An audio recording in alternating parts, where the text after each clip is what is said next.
আজকে আমরা বুয়েট ২১-এ আসা অ্যাডমিশনের একটা কোয়েশ্চেন সলভ করব। এই কোয়েশ্চেনটা সলভ করার জন্য প্রথমে আমাদের দুইটা কনসেপ্ট সম্পর্কে একটু ভালো আইডিয়া রাখা দরকার। সো আমরা প্রথমে সেই কনসেপ্টগুলো নিয়ে আলোচনা করি। প্রথম যে কনসেপ্ট সেটা হচ্ছে যে আমাদের লামির উপপাদ্য। লামির উপপাদ্য। সো লামির উপপাদ্য জিনিসটা কি? আমরা জানি লামির উপপাদ্য হচ্ছে একটা বিন্দুতে যদি ৩টা বল ক্রিয়ারত থাকে এবং এই ৩টা বল যদি একটা সাম্যাবস্থা তৈরি করে, তাহলে ওই বলগুলোর মাঝখানের কোণগুলো যদি যথাক্রমে আলফা বিটা গামা হয়, তাহলে আমরা জানি পি বল ডিভাইডেড বাই পি বল বাদে বাকি যে দুইটা বল আছে সেই দুইটা বলের মধ্যেকার কোণের তোমার সাইনের অনুপাত, অর্থাৎ sine beta divided by Q by sine gamma equals R divide by sine alpha. So এই যে ইকুয়েশন, এটা হচ্ছে আমাদের লামের উপপাদ্য, যেটা অ্যাডমিশন ক্যান্ডিডেট প্রত্যেকেরই জানা থাকে। ওকে, তারপর আরেকটা নতুন যে কনসেপ্ট আমাদের মাথায় রাখবো সেটা হচ্ছে যে একটা দড়ি, এই দড়ির ভিতরে যদি কোনো বস্তুকে বেঁধে রাখা হয়, অর্থাৎ এই দড়িতে আমরা একটা অ্যাম্বরের বস্তুকে বেঁধে রেখে দিলাম, সেটা নিচের দিকে যাওয়ার চেষ্টা করবে, কারণ তার ওজন নিচের দিকে কাজ করবে। কিন্তু তাকে যদি কোনোভাবে এখানে ধরে রাখা হয়, তাহলে সেটা একমাত্র এই দড়ির উপর টান বল দ্বারাই সম্ভব। সো একটা দড়িতে টান বলের উপস্থিতি লক্ষ্য করা যায় যদি বস্তুটার ভিতরে কোনো ওজন ঝোলানো থাকে। এখন সেই টান বল নিয়ে আমাদের কিছু কনসেপ্ট ক্লিয়ার করা দরকার, যে একটা দড়ি যদি কোথাও কোনো গিট না থাকে, অর্থাৎ একটা শুধুমাত্র দড়ি, এই দড়ির প্রত্যেকটা বিন্দুতে যদি টান বল উপস্থিত থাকে এবং সেই টান বলের মান একই হবে, অর্থাৎ সবগুলোর ভিতরে একই পরিমাণ টান বল অনুভব হবে। সো এমন হইতে পারে যে একটা দড়ির দুই প্রান্তে দুইটা বস্তু লাগানো, দুই প্রান্তে যদি দুইটা বস্তু লাগানো থাকে, তাহলে সেই দুইটা বস্তুর ভিতরে যেই টান বল অনুভব করবে একজন আরেকজনের, সেটা কি একেবারে সমান হবে, অর্থাৎ সবগুলোর পয়েন্টেই কি হবে, T1 পরিমাণ হবে। সো এটা হচ্ছে আমাদের প্রথম কনসেপ্ট, যে যতক্ষণ পর্যন্ত একটাই দড়ি থাকবে ততক্ষণ পর্যন্ত কি টান বল একই থাকবে। ২ নাম্বার কনসেপ্ট হচ্ছে, আমরা যদি একটা দড়ির ঠিক মাঝ বরাবর বা যে কোনো র্যান্ডম পয়েন্টে ধরো গিট বেঁধে দিলাম। গিট মানে কি? গিট মানে হচ্ছে ধরো নর্মাল যেরকম এই দড়িটার মাঝখান বরাবর এমন একটা পার্টিশন তৈরি করছো যাতে দুইটা দড়ি ভিন্ন রূপে কাজ করে। তার মানে সিম্পলি যদি আমরা শর্টকাট বলি, যে তুমি যদি একটা দড়িকে গিট দাও, তাহলে যে দুইটা পার্টে ভাগ হবে দড়িটা, এই একটা পার্ট, এই একটা পার্ট, তাহলে প্রত্যেক পার্টে তোমার টান বলের মান হয়ে যাবে কিন্তু ভিন্ন। সো একটা গিট যদি দেই আমরা, তাহলে দড়ির টানের মান হবে ভিন্ন। থার্ড যে কনসেপ্ট সেটা হচ্ছে যে আমরা যদি একটা বস্তুকে ভিন্ন ভিন্ন লেন্থের দুইটা দড়ি দ্বারা সংযুক্ত করি, তাহলে অবশ্যই দড়ি দুইটার ভিতরে যে টান বল সেটা হবে কি, ভিন্ন ভিন্ন। বোঝা গেছে? তাহলে এই কনসেপ্টটা থেকেই আমাদের এই কোয়েশ্চেনটা সলভ করতে পারবো আমরা। যে কোয়েশ্চেনে আমাদের বলা আছে প্রতিটি ৫ কেজি ওজনের দোলনা, দুইটা দোলনা একটি চেইনের মাধ্যমে সংযুক্ত করা হয়েছে। তারপরে প্রতিটি দোলনা এক একটি চেইনের সাহায্যে উলম্ব খুঁটিতে আটকানো আছে। দুইজন বালক দোলনা দুইটাতে বসে আছে এবং সমস্ত চেইনগুলো টান টান অবস্থায় আছে। সম্পূর্ণ সিস্টেমটা যদি সাম্যাবস্থায় থাকে, সো এখানে একটা কথা ইম্পর্টেন্ট, যে এখানে সাম্যাবস্থা কথাটা আছে কি না, কারণ আমরা যদি লামির সূত্র উপপাদ্য প্রয়োগ করতে চাই, তাহলে অবশ্যই সাম্যাবস্থা এই জিনিসটা নেসেসারি। সো সাম্যাবস্থা যেহেতু আছে, সো আমাদের ম্যাথটা সলভ করার জন্য আমরা লামির সূত্র উপপাদ্য প্রয়োগ করব। সো সাম্যাবস্থায় আছে এবং আমাদের যে চেইনগুলো চিত্রের মধ্যে করে কোণ তৈরি করতেছে, এবং প্রথম বালকের ওজন যদি হয় 40 কেজি, তাহলে দ্বিতীয় বালকের ওজন কত হবে? সো আমরা B2 বের করব। এখন যদি আমরা চিত্রটার দিকে একটু খেয়াল করি, এই চিত্রে যদি আমরা একটু অ্যানালাইসিস করি ভালোভাবে, যে একটু লক্ষ্য করো তুমি, এই একটা উলম্ব খুঁটি লাল কালার যেটা করলাম আমরা এখন, এই হচ্ছে আরেকটা উলম্ব খুঁটি। ধর আমি এটা খুঁটি 1, এটা ধরো খুঁটি 2। খুঁটি 1-এর সাথে এখানে ধরো একটা চেইনের মাধ্যমে এখানে ধরো একটা বসার জায়গা আছে যেখানে বালক থাকবে, এবং এখানে আরেকটা চেইন লাগানো আছে, যেই চেইনের ভিতরে আরেকটা বসার জায়গা আছে যেখানে 2 নম্বর বালক থাকবে, এবং এই চেইনটা আরেকটা খুঁটির সাথে লাগানো আছে এই পয়েন্টে। সো 1 নাম্বার এবং 2 নাম্বার খুঁটি মিলে এখানে কয়টা দোলনা তৈরি করছে তুমি যদি চিন্তা করো, তাহলে চিন্তা করো এখানে একটা কাল্পনিক বাউন্ডারি আছে। সো এই বাউন্ডারি দুইটার মাঝখানে আমাদের এখানে একটা মাত্র দোলনা তৈরি হয়েছে এই বাউন্ডারি দুইটা নিয়ে। আবার তুমি যদি এই দুইটা বাউন্ডারি নিয়ে চিন্তা করো, এই দুইটা বাউন্ডারির ভিতরে তোমার কাল্পনিকভাবে বয় 2 যেটা সেটা আরেকটা দোলনার ভিতরে বসে আছে, চিন্তা করতে পারো। তাহলে বয় 1 এবং বয় 2 এর দুইটা দোলনাতে বসে আছে, যেই প্রত্যেকটা দোলনার ওজন কত কেজি? 5 কেজি। সো আমরা যদি এখানে চিত্রটাকে একটু আলাদা করে আঁকার চেষ্টা করি, তাহলে আমরা কোশ্চেনটার ভালোভাবে অ্যানালাইসিস করতে পারবো। কারণ এখানে আমরা লামি সূত্র যেহেতু উপপাদ্য প্রয়োগ করব, যেহেতু এখানে আমাদের 3টা বলের সিস্টেম লাগবে, অর্থাৎ আমাদের 3টা বল লাগবে এবং একই বিন্দুতে কাজ করতে হবে। সো একই বিন্দু এবং 3টা বল। তো সেটা করার জন্য আমরা যদি এখন একটা চিত্রকে একটু আলাদা করে নিই, এখানে যদি খেয়াল করো যে তোমার আমাদের উপরের যে চিত্রটা ছিল, এখানে আমরা এই উপরের অংশটাকে পৃথক করে এখানে আমরা লিখলাম। তো এই অংশটার ভিতরে যদি আমরা একটু খেয়াল করি, এইখানে যে রশিটা আছে বা চেইন ধরো, সেই চেইনের টান বল আমরা ধরলাম T1।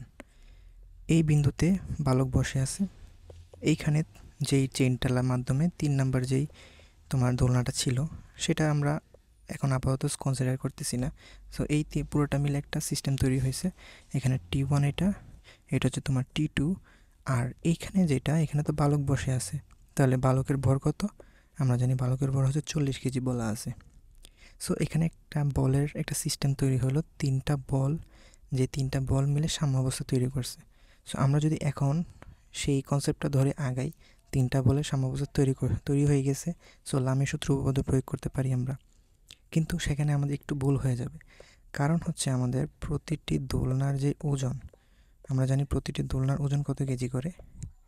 5 কেজি করে। সো সেই দোলনার ওজনটাও তো অবশ্যই তোমার কী হবে, এখানে ক্রিয়ারত থাকবে। সো কোথায় দোলনার 5 কেজিটা ক্রাচ করবে, সেই জিনিসটাই আমাদের মেইন প্রায়োরিটি এখানে। সো আমরা যদি একটু ভালোভাবে লক্ষ্য করি, 5 কেজি ভরের 5 কেজি দোলনার ওজন। সো দোলনার এই যে দোলনার যে চেইনগুলা, এই পুরা চেইনগুলার ওজনগুলা কম্বাইন করাতেই তো 5 কেজি আসছে। সো এই পুরা 5 কেজিটা কোথায় কাজ করবে? অবশ্যই তার সেন্টার অফ মাস বা ভরকেন্দ্র। এবং দোলনার ভরকেন্দ্র কোথায় থাকে?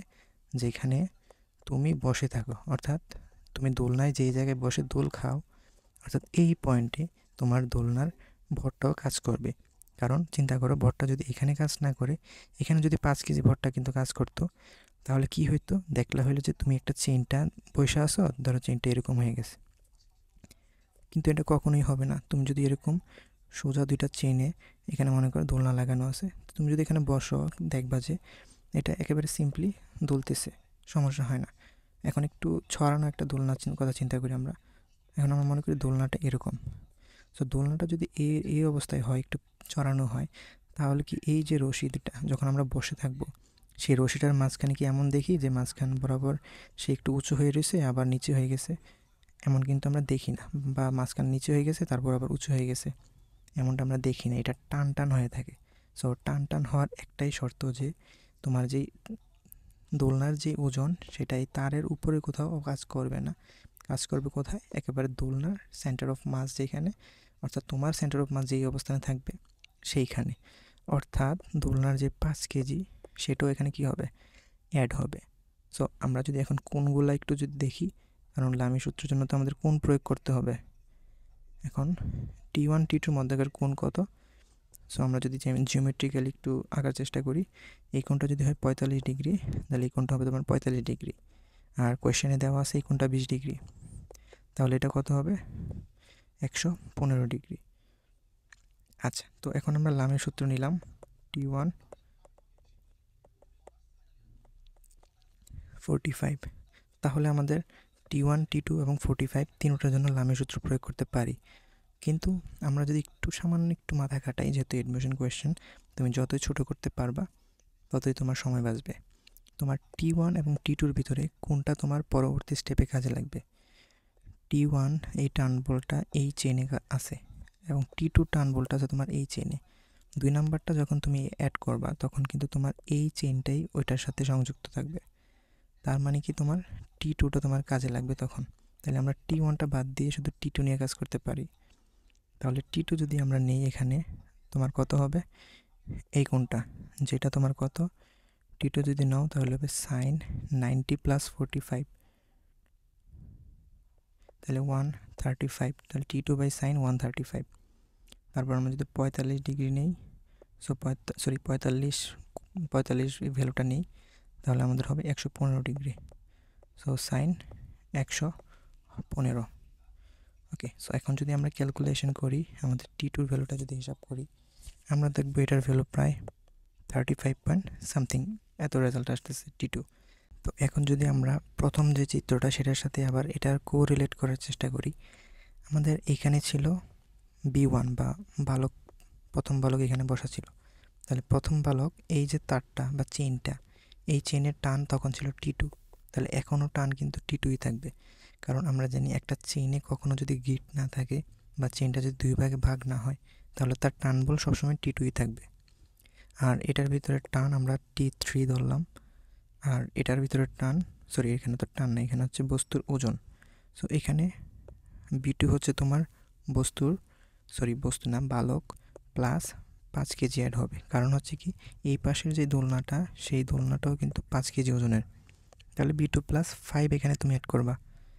সো অ্যাড করার শেষে তুমি যদি এখন কোণের দিকে খেয়াল করো, আমাদের এই কোণটা বলা ছিল কত ডিগ্রি, 20 ডিগ্রি। সো এই কোণটা যদি তোমার হয় 20 ডিগ্রি, তাহলে তোমার এই কোণটা হবে কত ডিগ্রি, 70 ডিগ্রি। তাহলে আমাদের এখানে লামের সূত্র যদি আমরা প্রয়োগ করি এই বিন্দুর জন্যে, তাহলে আমাদের T2 নিতে হবে এবং B2 প্লাস 5 নিতে হবে। তাহলে T2 যদি আমরা নেই, অর্থাৎ আমাদের এই কোণটা দরকার। এই কোণটা কত, তুমি যদি একটু খেয়াল করো, এই কোণটা হচ্ছে তোমার 90 ডিগ্রি, আর ওইটা যদি হয় 60 ডিগ্রি, এটা অবশ্যই কত হবে, 30 ডিগ্রি। তাহলে T2 divided by sine 120 degree হবে তোমার এই রেজাল্টটা। তারপর B2 প্লাস 5 যদি আমরা নেই, তাহলে আমাদের T2 এবং T3-র মধ্যেকার যে কোণ, সেটা আমাদের নিতে হবে। তাহলে সেটা কত হবে, তো সেটা যদি আমরা ক্যালকুলেশন করি, কীভাবে করা যায়, ধরো আমরা এখানে একটা প্যারালাল লাইন টানলাম, এটা যদি হয় 20 ডিগ্রি, এই কোণটা হবে কয় ডিগ্রি, 20 ডিগ্রি।